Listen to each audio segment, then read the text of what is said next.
اعوذ باللہ من الشیطان اللعین الرجیم بسم اللہ الرحمن الرحیم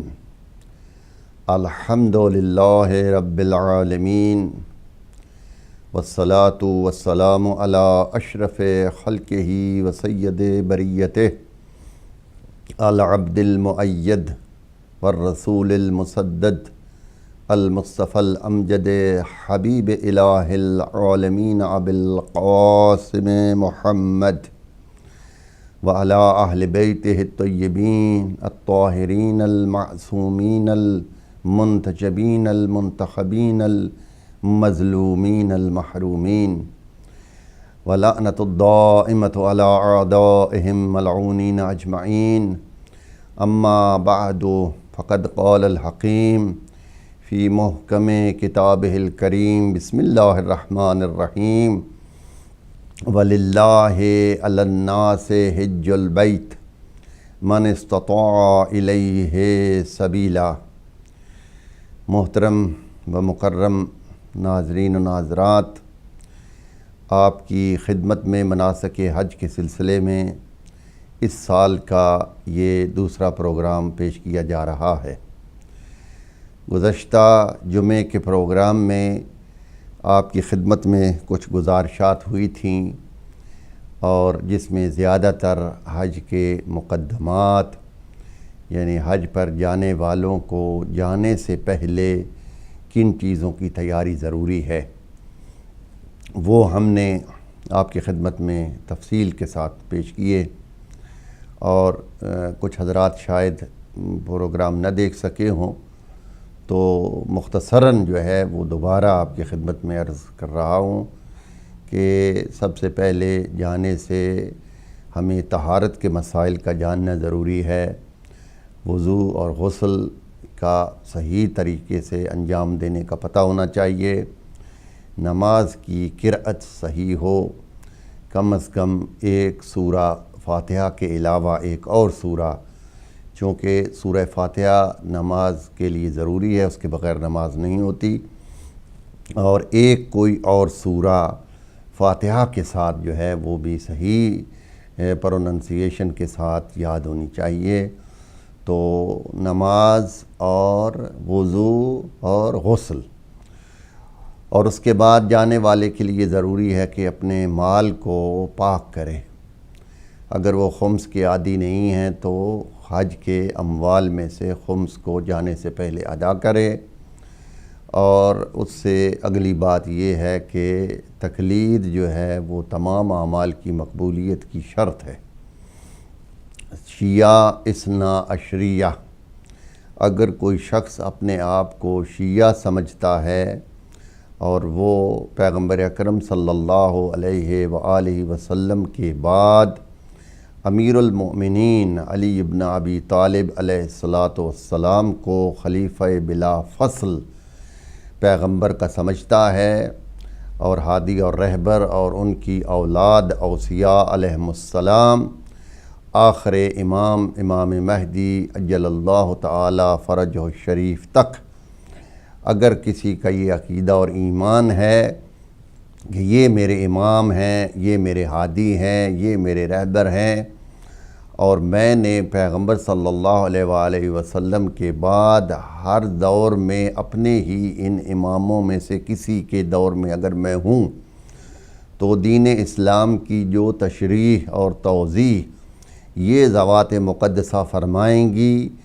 یا جو احکام شریعت جو ہیں وہ یہ بتائیں گے، وہ ہی خدا اور رسول کی منشا ہوگی اور وہی اسلام ہوگا۔ تو اگر کسی کا یہ عقیدہ ہے تو پھر 12ویں امام علیہ السلام جو پردہ غیب میں ہیں اور اس وقت جو ہے وہ دنیا کے اندر موجود ہیں بنفس نفیس، مگر ہم جو ہے وہ ان کو دیکھ نہیں سکتے، خدا نے ان کو ہماری نظروں سے اوجھل کیا ہوا ہے، وہ پردہ غیبت میں ہیں اور وہ دنیا کے اندر موجود ہیں، اور سارا نظام جو ہے وہ آپ کے وجود مقدس کی وجہ سے کائنات کا چل رہا ہے۔ تو آپ نے جانے سے پہلے غیبت کبریٰ میں جو ایک اصول وضع فرما دیا، تو اس کے تحت جو ہے وہ ہر شیعہ اثنا عشری بالغ پر تقلید واجب ہے، اور ہر زمانے میں الحمدللہ ہمارے پاس فقہا موجود ہیں، مراجع عظام موجود ہیں، جن میں سے کسی ایک بھی جامع الشرائط مجتہد کی تقلید واجب ہے، اور یہ تمام امور میں واجب ہے، تمام اعمال میں واجب ہے۔ اس کے بغیر نہ نماز ہے، نہ روزہ ہے، اور نہ ہی اس کے بغیر حج ہوگا۔ تو چنانچہ جانے والے حضرات جو ہیں وہ متوجہ ہوں اس بات پر۔ گزشتہ ہفتے میں بھی آپ کی خدمت میں عرض کیا تھا کہ بہت سارے ایسے مسائل آئیں گے حج پر کہ جس میں کسی فقیہ کی رائے کی ضرورت ہوگی۔ وہ چیزیں جو پیغمبر اکرم صلی اللہ علیہ وآلہ وسلم کے زمانے میں نہیں تھیں حج کے سفر میں، اور ائمہ علیہ السلام کے دور میں بھی نہیں تھیں، اور آج وہ چیزیں ہو گئی ہیں جن کے بغیر آپ وہاں پر اعمال نہیں کر سکیں گے، تو ان کے بارے میں کیا حکم ہے شریعت کا، تو وہ کون آپ کو بتائے گا؟ تو چنانچہ ہم اور آپ تو اس قابل نہیں ہیں، نہ ہم نے دین کو مکمل طور پر پڑھا ہے اور نہ ہی اجتہاد کے قابل ہوئے ہیں، تو اس لیے مجبور ہیں کہ جو اس مسئلے کے اسپیشلسٹ ہیں، جنہوں نے اپنی زندگیاں صرف کر دی ہیں احکام دین کو حاصل کرنے میں، اور یہ ان کی لائن ہے، تو جیسے ہم دنیا کے امور میں ہمیشہ اسپیشلسٹ کے سے رابطہ کرتے ہیں تمام چیزوں کی معلومات کے لیے، تو اسی طرح یہاں پر جو ہے وہ اس کو تقلید کہتے ہیں۔ اور حج بھی آپ کریں تو تقلید کے بغیر ہو تو پھر اس کا کیا فائدہ، عمل جب قبول ہی نہیں ہوگا۔ تو یہ تو احکام کے لحاظ سے تھا، اور پھر کچھ ہم نے یہ عرض کیا کہ آپ جانے سے پہلے تھوڑا اپنے جو ہے ورزش وغیرہ، چلنے پھرنے کو اپنی عادت بنا لیں، تھوڑا تھوڑا پیدل چلیں، چونکہ وہاں پر کافی آپ کو چلنا پڑتا ہے۔ تو اگر آپ پہلے سے عادی ہو جائیں گے، ابھی کافی وقت ہے، تو پھر آپ کا وجود جو ہے وہ چلنے کا عادی ہوگا، تو وہاں جاتے ہی آپ کو کوئی الجھن نہیں ہوگی۔ اور ایک بیماری جو ہے وہ تو کسی وقت بھی کوئی بھی شخص بیمار ہو سکتا ہے، تو آپ جو دوائیں لینے والے پرماننٹ مریض ہیں ان کو چاہیے اپنی دوائیں اپنے ساتھ رکھیں، اور نزلہ، زکام، بخار یہ تقریباً تمام کو وہاں پہ ہوتا ہے، تو اس کے سلسلے میں بھی اگر آپ کوئی ادویات یہاں سے لے جائیں تو بہتر ہے۔ بالخصوص کف سیرپ جو ہیں وہ وہاں جو ہے اچھے اتنے نہیں ملتے، یہاں سے اگر آپ اپنے ساتھ لے جائیں گے تو وہ آپ کے لیے وہاں مفید ہوں گے۔ باقی جس قافلے کے ساتھ آپ جا رہے ہوں گے ان کی جو شرائط ہیں اور وہ جو آپ سے وعدے وعید کرتے ہیں اس کے لحاظ سے آپ کی تیاری ہوگی۔ اگر وہ کھانے پینے کا، رہنے کا سارا بندوبست ان کے ذمہ ہے تو پھر آپ کو کوئی تکلیف نہیں ہے، نہ کوئی ساتھ چیزیں خاص لے جانے کی ضرورت ہے۔ صرف احرام جو ہے وہ ہونا چاہیے، اور اس پر جب ہم آگے آئیں گے تو انشاءاللہ تفصیل سے بتائیں گے کہ خواتین کے احرام میں کون سی چیزیں ہیں، مردوں کے احرام میں کون سی چیزیں ہیں۔ تو احرام جو ہے وہ مردوں کا تو چونکہ انسلے 2 پیس ہیں کپڑے کے، اور آج کل تولیہ جو ہے اس کو بھی یوز کیا جاتا ہے، 2 پیس تولیے کے جو ہیں وہ بھی مرد حضرات استعمال کرتے ہیں، تو وہ اگر یہاں سے نہ بھی آپ لے جائیں تو وہاں پہ مل جاتے ہیں۔ اور تولیے کا جو احرام ہے اس کا یہ ہے کہ پھر استعمال کرنے کے بعد وہ کسی کام نہیں آئے گا، زیادہ زیادہ یہی ہے کہ آپ اپنے واش کے لیے یوز کریں اس کو، تو ورنہ عموماً لوگ پھینک دیتے ہیں سفر میں، اتنا سامان اٹھاتے ہوئے گھبراتے ہیں، تو نہ بھی پھینکے لے آئیں تو کیا کر سکتے ہیں اس کا۔ تو اس کی بجائے میری یہ تجویز ہوتی ہے ہمیشہ مومنین کو کہ وہ لٹھے کا احرام جو ہے وہ 2 چادریں قد کے لحاظ سے، 2 انسلی چادریں، لٹھا جو اچھی قسم کا ہو، جو اتنا باریک پتلا نہ ہو کہ جسم نظر آئے، وہ اگر 2-4 پیس، احتیاطاً 4 ہونے چاہیے، ایک اگر نجس ہو جائے تو دوسرا فوری طور پر انسان چینج کر سکے، تو وہ بہتر ہے، کیونکہ اس سے پھر آپ اس کو اپنے استعمال میں لا سکتے ہیں، یعنی آپ پھر دوبارہ جائیں تو اسی کو استعمال کریں۔ اور پھر یہ ہے کہ کفن کے لیے بھی وہ بہت مفید ہے، یعنی جس کپڑے میں آپ نے حج یا عمرہ کیا ہے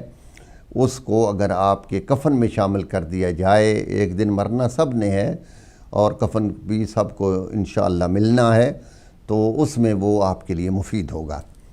اور اگر آپ کربلا جا رہے ہوں تو پھر وہ اپنے ساتھ آپ لے جائیں اور وہاں سے مس کر کے بھی لائیں، خاک شفا سے یا زعفران سے، اس کے اوپر جو ہے وہ دعائے جوشن کبیر، دعائے جوشن صغیر، سورہ یاسین، تو یہ چیزیں بھی لوگ لکھواتے ہیں، تو وہ اسی پر اگر آپ لکھوا کر اپنے ساتھ رکھیں گے تو بہت فائدہ ہوگا۔ چنانچہ یہ ہمارا گزشتہ جو بیان تھا اس کا خلاصہ ہے، اور آج جو ہے ہم اس بات کی طرف آپ کو لے چلیں گے کہ جو قرآن مجید میں پروردگار عالم نے ارشاد فرمایا ہے وَمَنْ اسْتَطَاعَ إِلَيْهِ سَبِيلًا، یعنی حج اس پر واجب ہے کہ جس کے پاس استطاعت ہو۔ سب سے پہلے جو ہے مقدمات کی صورت میں جو ہے وہ شروط حج جو ہیں وہ 4 ہیں،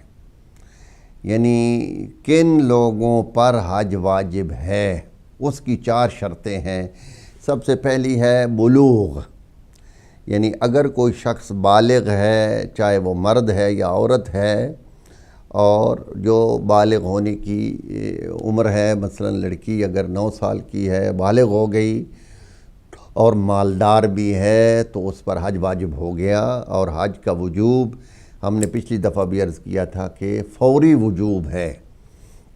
یعنی اس میں اختیار نہیں ہے کہ آپ جب چاہیں گے تب جائیں گے۔ چنانچہ حج کا وجوب فوری ہے۔ سب سے پہلے ہے بلوغ، اور اس کے بعد ہے عقل، یعنی مجنون پر، پاگل پر، دیوانے پر حج واجب نہیں ہے۔ اور تیسری چیز ہے حریہ، یعنی غلام پر حج واجب نہیں ہے، آزاد پر حج واجب ہے۔ تو چونکہ آج کل تو غلامی کا نظام نہیں ہے اور نہ کوئی دنیا میں غلام انشاءاللہ ہوگا، اسلام نے بہت ہی حکیمانہ طور پر اس مسئلے کو حل کیا ہے۔ اگر کوئی شخص کسی کا غلام ہوتا تھا تو زبردستی تو اس کی غلامی کو آزاد نہیں کروایا جا سکتا، تو اسلام نے آئندہ جو ہے وہ غلام بنانے کو ممنوع قرار دے دیا، اور جو نسلوں میں غلام آ رہے تھے اس کے لیے یہ حل تجویز کیا کہ کچھ گناہوں کے کفارے جو ہیں وہ غلام کی آزادی قرار دے دیا۔ تو چنانچہ اس طرح الحمدللہ دنیا سے یہ جو سلسلہ تھا وہ ختم ہو گیا، اور آج کہیں بھی دنیا میں کوئی بھی غلام نہیں ہے۔ تو چنانچہ چونکہ شریعت کے مسائل میں اس کا ذکر آتا ہے اور پرانے زمانے میں غلام تھے، تو اس لیے وہ بھی ایک شرط میں شرط ہے۔ اور اس کے بعد ہے استطاعہ۔ چنانچہ 4 چیزیں ہو گئیں۔ سب سے پہلے بلوغ ہے، تو حج کے وجوب میں بلوغ شرط ہے، یعنی اگر آپ بالغ نہیں ہیں اور آپ حج کرتے ہیں تو وہ حجۃ الاسلام نہیں ہوگا۔ مثلا ایک ایسا بچہ یا بچی جو کافی سمجھدار ہیں لیکن ابھی بالغ نہیں ہوئے ہیں اور ان کے والدین ان کو لے جاتے ہیں، تو یہ حج استحبابی ہوگا اور اس کا ثواب ضرور ہے اور لے بھی جانا چاہیے، لیکن یہ حجۃ الاسلام نہیں ہے۔ اگر زندگی میں بعد میں ان کے پاس استطاعت آ گئی تو ان کو حج واجب کرنا پڑے گا، لیکن اس سے مراد یہ نہیں ہے کہ بچوں کو نہیں لے جانا چاہیے۔ بہت اچھا اقدام ہے، اور اگر آپ یعنی افورڈ کر سکتے ہیں تو اپنے بچوں کو ضرور لے جائیے، لیکن اس میں تھوڑی احتیاط آپ کو کرنی پڑے گی کہ وہ جو احکام ہیں حج کے، وہ بچہ اگر ممیز ہے، سمجھتا ہے تب بھی، اور اگر نہیں سمجھتا تو پھر تو بہت زیادہ آپ کو اس کی طرف توجہ کرنی پڑے گی تاکہ وہ کسی خلاف ورزی کا مرتکب نہ ہو۔ تو اس کے الگ احکام ہیں کہ مثلا بچہ اگر خود نیت نہیں کر سکتا تو پھر اس کا ولی اس کی طرف سے نیت کرے گا، اس کو احرام پہنایا جائے گا۔ اگر وہ خود تلبیہ نہیں کہہ سکتا تو ولی اس کی طرف سے تلبیہ کہے گا، اور اگر باقی امور میں سے بھی کوئی امر جو ہے وہ بچہ خود ادا نہیں کر سکتا تو جو ولی ہے اس کا، وہ اس کی طرف سے ادا کرے گا۔ مثلا رش ہے اور وہ بچہ جو ہے وہ طواف نہیں کر پا رہا، تو پھر اس کا والد جو ہے یا کوئی بھی اس کی نیابت میں وہ طواف کرے گا یا باقی اعمال کرے گا، بہرحال اچھا امر ہے، ہونا چاہیے، لے جانا چاہیے، لیکن عرض کرنے کا مطلب صرف یہ ہے کہ اس سے حج واجب اس کا ادا نہیں ہوگا۔ اس کے بعد عقل ہے، تو جو خدا نخواستہ بیمار ہے، ذہنی طور پر پاگل ہے، مجنون ہے، تو اس پر حج واجب نہیں ہے۔ جیسا کہ تمام عبادات میں جو تکلیف ہے وہ عقل کے ساتھ ہے، پاگل پر نہ نماز واجب ہے، پاگل پر نہ روزہ واجب ہے، نہ اسی طرح حج واجب ہے۔ لیکن دیوانے دو قسم کے ہوتے ہیں، ایک وہ ہیں کہ جو پرماننٹ فاطر العقل ہیں، یعنی ان کو عقل ہے ہی نہیں، تو وہ تو مطلقاً پاک ہو گئے، ان پر کوئی تکلیف نہیں ہے۔ لیکن اگر اس قسم کی بیماری ہے کہ کچھ عرصہ ایک شخص دیوانہ ہوتا ہے اور کچھ عرصے کے بعد وہ ٹھیک ہو جاتا ہے، تو ایسے جو افراد ہیں وہ جس عرصے میں ٹھیک ہیں اس میں ان پر تمام احکام لاگو ہو جاتے ہیں، اور اس پر نماز بھی واجب ہو جاتی ہے، روزہ بھی واجب ہو جاتا ہے۔ اور اگر وہ مستطیع ہے، وہ دیوانہ اگر وہ مستطیع ہے مالی طور پر، یعنی اس کے پاس مال موجود ہے، اور وہ حج کے دنوں میں یعنی اتنے دنوں میں وہ صحت مند ہو کہ جس میں اس کا ویزا بھی لگ جائے اور اس کا سفر بھی ہو جائے اور وہ حج بھی کر لے، تو اس پر حج واجب ہو جائے گا۔ تو چنانچہ عقل میں بھی اس بات کا لحاظ رکھنا ہے کہ ایسے افراد جو پرماننٹ عقلی مریض نہیں ہیں، تو وہ اگر ایسے دنوں میں مثلا رمضان المبارک میں اگر وہ صحیح ہے تو اس پر روزے واجب ہو جائیں گے، تو اسی طرح حج کے ایام میں یعنی اتنے دن کہ جس میں وہ جا سکے اور حج کر کے آ سکے تو اس پر حج واجب ہو جائے گا۔ اس کے بعد ہے استطاعہ۔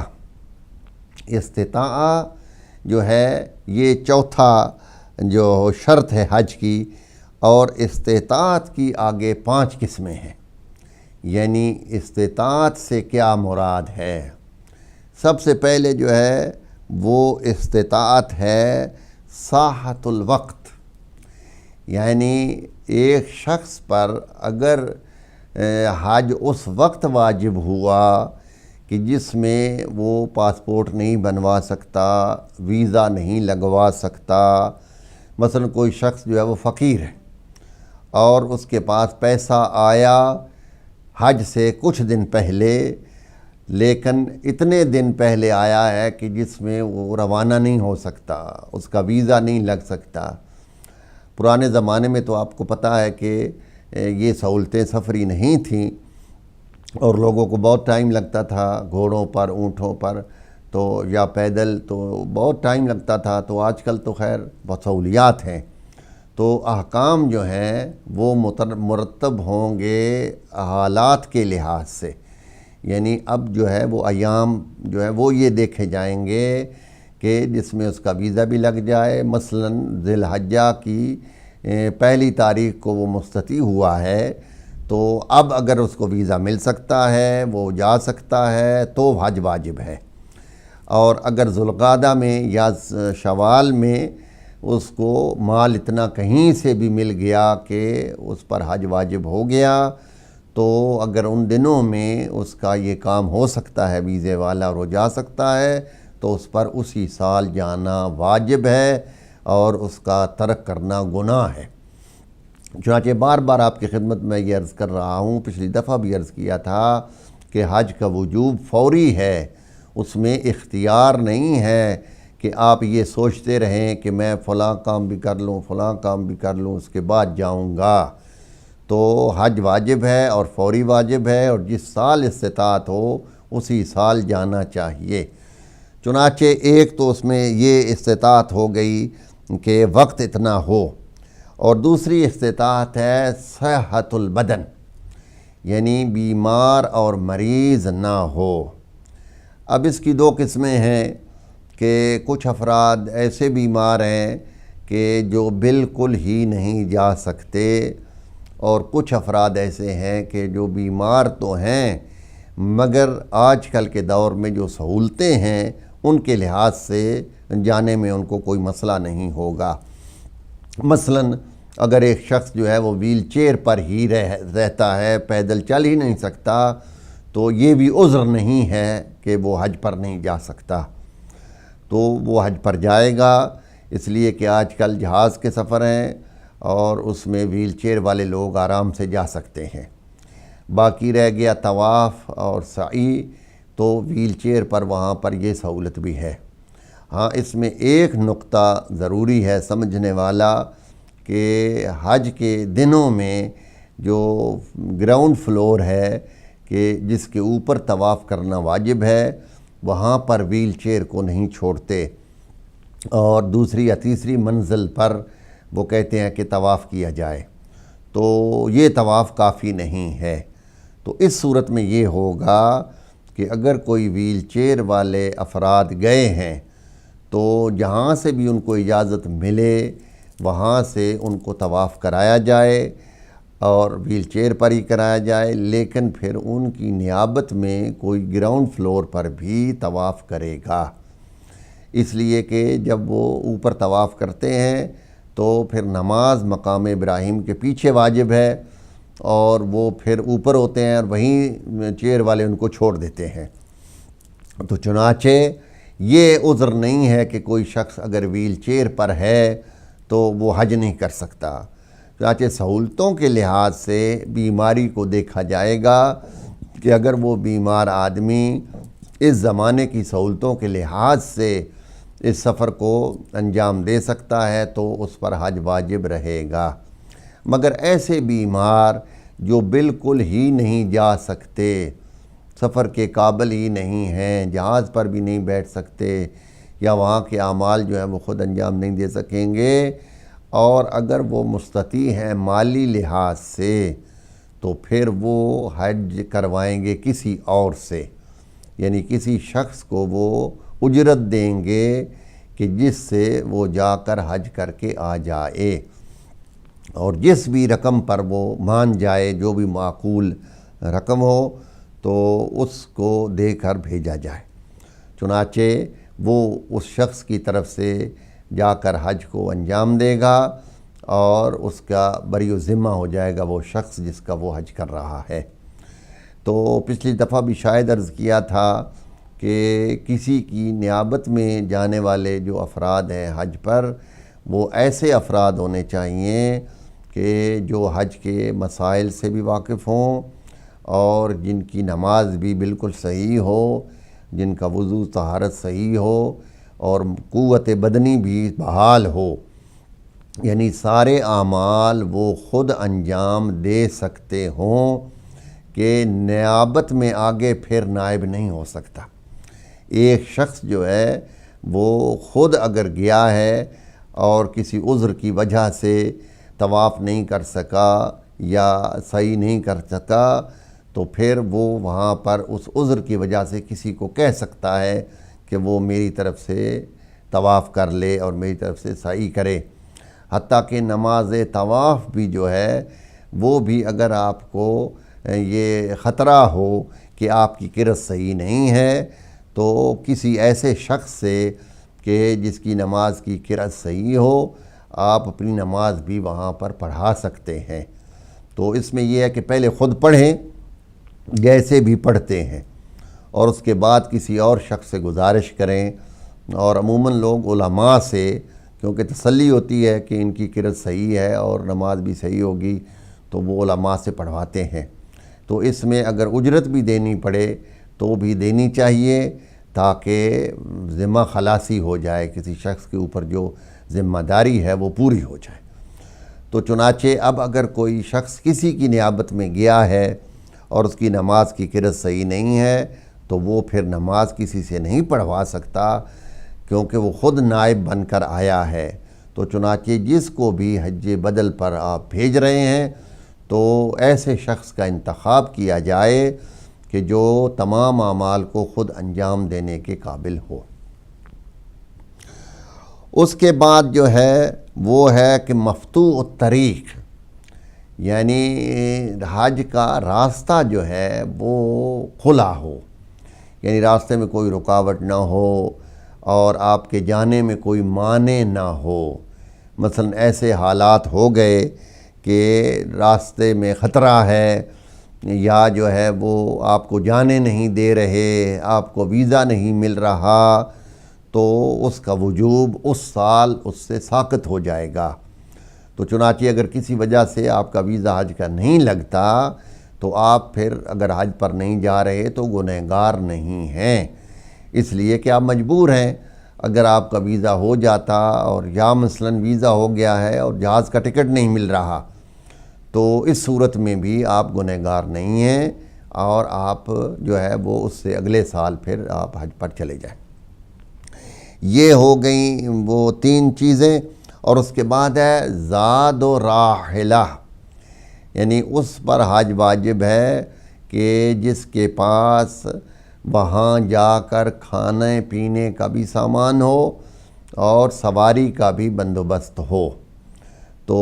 آج کل جو ہے وہ چونکہ میں نے عرض کیا ہے کہ وہ پرانی سواریاں تو نہیں ہیں، جہازوں پر ہی جانا ہے، تو جو آدمی جہاز کے ٹکٹ کو افورڈ کر سکتا ہے اور وہاں پر جو ہے وہ کھانے پینے کا بھی اس کے پاس مثلا خرچ ہے۔ اب وہ دور تو نہیں ہے کہ یہاں سے آپ کھانا اٹھا کر لے جائیں گے،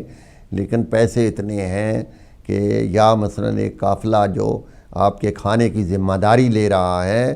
تو اس صورت میں یہ کافی ہوگا کہ آپ نے وہ شرط بھی پوری کر دی کہ زاد بھی ہے اور آپ کے پاس سواری بھی ہے۔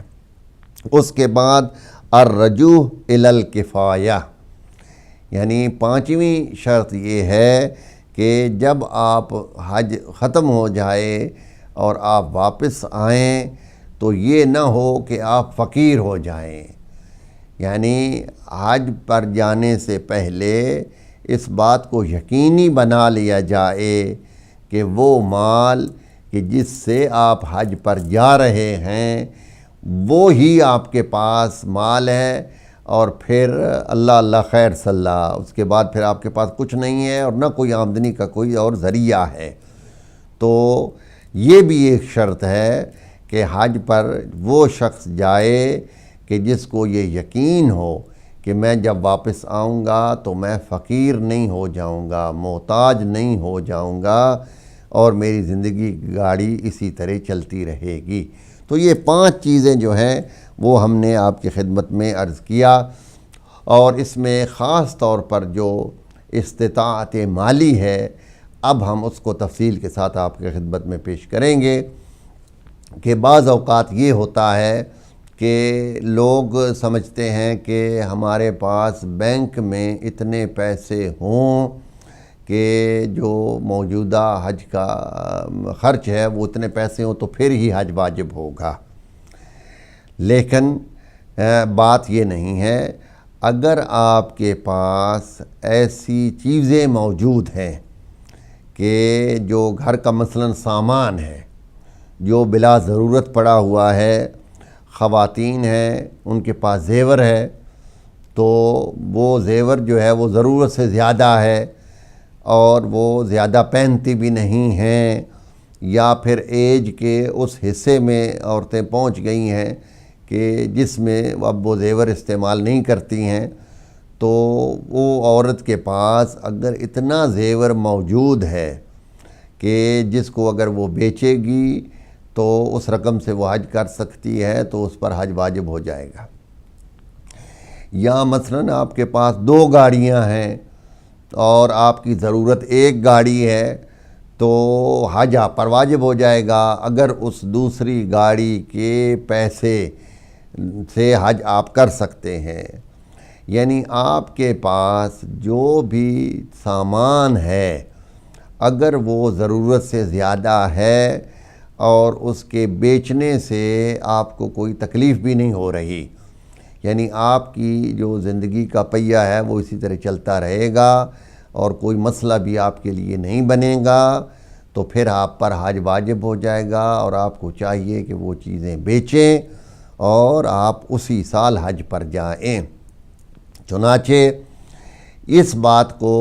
جو ہے وہ مد نظر رکھنا چاہیے کہ وجوب میں صرف پیسے ہی نہیں دیکھنے۔ آج کل ماشاءاللہ الحمدللہ گھروں کے اندر بے حد اور بے پناہ سامان پڑا ہوتا ہے، اور بہت ساری ایسی چیزیں ہم اس لیے لیتے ہیں کہ ہمارا گھر بھرا بھرا لگے، اور وہ صرف ایک منظر کے لیے، ایک ڈیکوریشن کے لیے ہے، تو وہ چیزیں ضروری نہیں ہیں۔ آج کل تو بہت ساری چیزیں جو ڈیکوریشن پر ہم لوگ لیتے ہیں وہ بہت مہنگی بھی ہوتی ہیں، قیمتی بھی ہوتی ہیں، مگر وہ ہماری ضروریات میں سے نہیں ہیں۔ تو گھر پر ایک نظر کرنی چاہیے اس سے پہلے کہ آپ کہیں کہ ہم پر حج واجب نہیں ہے۔ گھر پر ایک نظر کریں کہ کون سا ایسا سامان ہے کہ جو ہماری ضرورت کا نہیں ہے، اور اس کو اگر بیچیں تو حج کے پیسے پورے ہو جاتے ہیں، تو وہ بیچ کر حج پر جانا چاہیے، واجب ہے۔ اب بعض فقہا اس حد تک کہتے ہیں کہ مثلاً اگر آپ کا مکان جو ہے جس میں آپ رہ رہے ہیں وہ اگر بہت بڑا مکان ہے، اور آپ اگر اس کو بیچ کر آسانی کے ساتھ اس سے تھوڑی رقم سے آپ ایک اور گھر خرید سکتے ہیں کہ جس میں آپ رہ سکیں، تو واجب ہے کہ آپ اس بڑے گھر کو کہ جس کی مالیت زیادہ ہے اور آپ کی ضرورت سے زیادہ اس گھر کا جو ہے وہ رقبہ ہے اور اس میں رومز ہیں، تو وہ بیچیں اور دوسرا مکان لیں کہ جو اس سے کم قیمت کا ہو، اور جو پیسہ بچے اس سے آپ حج واجب کریں۔ یہ تاکید میں بار بار اس لیے کر رہا ہوں کہ چونکہ ہمارے ذہنوں میں یہ بات ہوتی ہے کہ صرف پیسہ ہی اگر ضرورت سے زیادہ ہے تو حج واجب ہے، اور ان چیزوں کی طرف ہم نہیں دیکھتے کہ ہم نے اپنی ضرورت کے لحاظ سے زیادہ خرچ کیا ہوا ہے اپنی ذات پر، اپنے لباس پر، اپنے مکان پر اور اپنی گاڑیوں پر، تو ایسے شخص جو ہیں وہ گنہگار ہوں گے اگر وہ ان چیزوں کو استعمال کریں یا نہ کریں، اپنی نمائش میں رکھیں اور حج پر نہ جائیں اور یہ سمجھیں کہ ان پر حج واجب نہیں ہوا ہے۔ تو چنانچہ یہ ان چیزوں پر بھی نظر رکھنی چاہیے۔ اور ایک اور اہم بات کہ جس کی طرف عموماً ہمارے لوگوں کا ذہن اور خیال رہتا ہے کہ لوگ یہ کہتے ہیں کہ دو چیزیں جو ہیں وہ پہلے کرنی چاہیے اور پھر حج پر جانا چاہیے، یعنی سب سے پہلے تو جو ہے وہ مکان اپنا ہونا چاہیے، اور دوسرے نمبر پر شادی کریں تو پھر اس کے بعد اگر بچے تو پھر حج پر جانا چاہیے۔ تو چنانچہ اب آپ توجہ فرمائیں کہ مکان خریدنا جو ہے وہ مباح ہے، یعنی آپ اگر مکان خریدتے ہیں تو شریعت ممانعت نہیں کرتی آپ کو، مکان آپ کا ہونا چاہیے، لیکن مکان خریدنا واجب نہیں ہے۔ اور اسی طرح شادی ہے تو حضور صلی اللہ علیہ وآلہ وسلم نے فرمایا النکاح من سنتی، نکاح میری سنت ہے، تو شریعت میں نکاح واجب نہیں ہے، اور یہ سنت پیغمبر ہے صلی اللہ علیہ وآلہ وسلم۔ تو اگر تمام شرائط مہیا ہوں تو یہ سنت جو ہے اس پر بھی عمل کرنا چاہیے، اس کی تاکید ہے، لیکن پھر بھی واجب نہیں ہے۔ اور اس کے مقابلے میں حج واجب ہے۔ ہاں اگر ان مسائل میں تفصیل کی طرف اگر جایا جائے تو بعض اوقات میں یہ صورتحال بن جاتی ہے کہ نکاح والی بات جو ہے وہ مقدم ہو جائے گی حج سے۔ مثلاً اگر کوئی شخص جو ہے وہ اگر شادی نہیں ہوتی اس زمانے میں، آج مثلاً اس کے پاس اتنے پیسے ہیں کہ یا وہ شادی کرے یا وہ حج پر جائے، تو وہ اگر اس سال شادی نہیں کرتا تو اس رقم میں جو اس وقت اس کے پاس ہے، اس سال تو شادی کر سکتا ہے، لیکن آئندہ آنے والے حالات میں اس کو اس رقم سے شادی اس کی نہیں ہوگی اور وہ مشکلات میں پڑ سکتا ہے۔ چنانچہ اس صورت میں شادی اس پر مقدم ہو جائے گی، یا مثلا حرام میں پڑنے کا خطرہ ہو اور کوئی شخص جو ہے وہ اپنے اوپر کنٹرول نہ کر سکتا ہو، تو پھر اس کے پاس کوئی چوائس نہیں رہ جاتی۔ تو فمن اضطر غیر باغ ولا عاد